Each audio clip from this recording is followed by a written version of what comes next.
Congressman Mark Pocan is a Democrat of Wisconsin, representing his state's 2nd congressional district. He's co-chair of the Labor Caucus and the LGBTEQ Caucus, chair emeritus of Congressional Progressive Caucus. Follow him on Twitter at Rep. Mark Pocan. Congressman, welcome back. Hey, thank you, Julie. Glad to be here. Wonderful to have you. So you recently had a meeting with Biden to talk about some gay stuff. How did that go? It was great. Joe Biden is so extraordinarily good for the LGBTQ plus community. You have to remember he was the first major political figure to speak out on behalf of marriage equality years and years ago, and it's because it's in his core. So we met with him, and I was part of another caucus meeting with the Progressive Caucus earlier that week. It's the only time I've seen him lead with "thank you," and he was thanking us for the work. And so, when you have a president who supports, the equal treatment of everyone as strongly as Joe Biden, it made it a great meeting. And he's so good on our issues and so caring. And his empathy is very, very real, I can assure you. And it was a great meeting. That's delightful to hear. I mean, it must be after decades in the wilderness, for a president to share your values must be a wonderful thing. It was a historic meeting too. No other president has had a group like the Equality Caucus in to meet with him from Congress. And when you have someone who really, at their very core of their being believes in equality, we can make sure that we can get so much more done. So, we still have a lot to do with Congress. Unfortunately, watching laws in Florida and Texas and other places, it shows that there's a little resurgence of hate as a tool to get people to vote your way. And there are far too many politicians who appeal to those cheap tactics in order to get votes. But we have to make sure that we squash those quickly so that, hate doesn't grab in this area. I want to come back to that, but can you tell us what came out of your meeting with the president?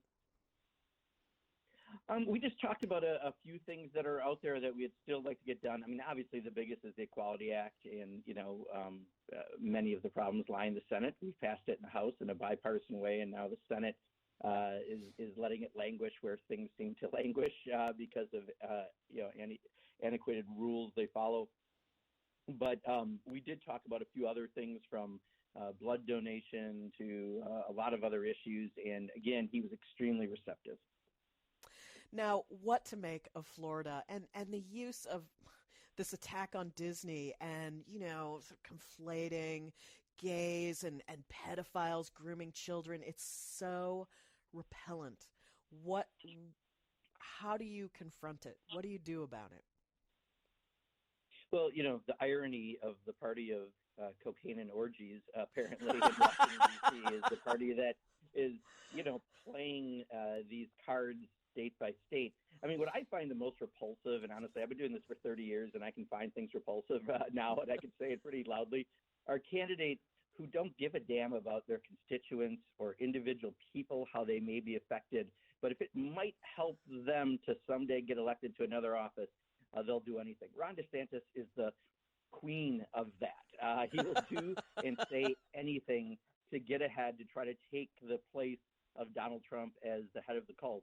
And because of that, we are having a lot of kids now and a lot of teachers now who are being put at risk because of a stupid, silly law that panders to the worst element. So I guess if I haven't been very blunt on that, I think you know where I stand. You know what I'm wondering, Congressman, is not too far in the future, all these moves, involving gays or equality or gay marriage or anything they're doing, plus, the moves on abortion to restrict abortion, is that going to hurt states' ability to attract corporations to come relocate there? It's such an important thing.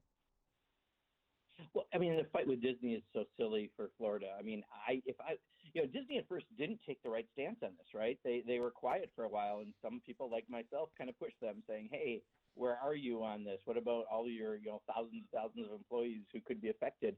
And and then they finally came around and did what they and other companies should have done, and I applaud them for it. But for a politician, I've seen them say like they may affect their trademark status, all this. Georgia has good weather. There's other places that you could, if you had to go to, and if you want to leave Florida to swamps and people who like swamps, like Ron DeSantis, you can do that. I just think that that's not the greatest strategy for a governor, but I guess it is if you want to be the new, cult leader. I mean, Ron DeSantis is really, in many ways, the worst of the worst in definitions of politicians, people who will do and say anything to get ahead.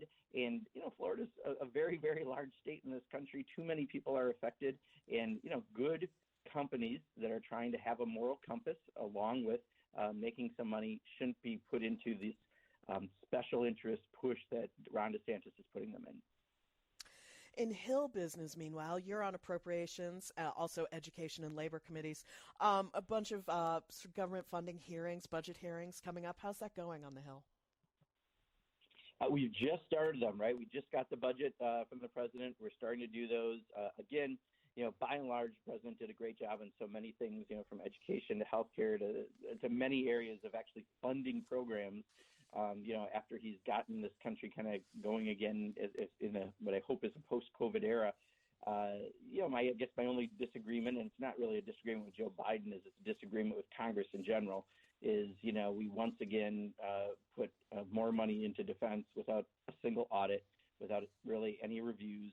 We still make amphibious vehicles that sink. We still have the newest line of aircraft carriers where when the toilets get clogged, it costs $400,000 worth of chemicals to flush down the toilet to make them work, literally flushing money down the toilet. We need to have a different modern paradigm about what defense is. I would argue the biggest national security threat of the last 2 years has been COVID-19. I think climate change is a national security threat. I think cyber attacks are a national security threat. And while some dollars can go to those programs, by and large, they don't. And the biggest benefactor of the defense budget is defense contractors. Unfortunately, it becomes a jobs program in most districts, and we shouldn't look at it like that. It should have to pass the same financial reviews as anything else, and we can have a really solid defense on a multi-level approach. Really interesting updates. Congressman Mark Pocan is a Democrat of Wisconsin. You can find him on Twitter at Rep. Mark Pocan. Congressman, thank you so much. Yeah, thank you, Julie. Appreciate it. Have a good day.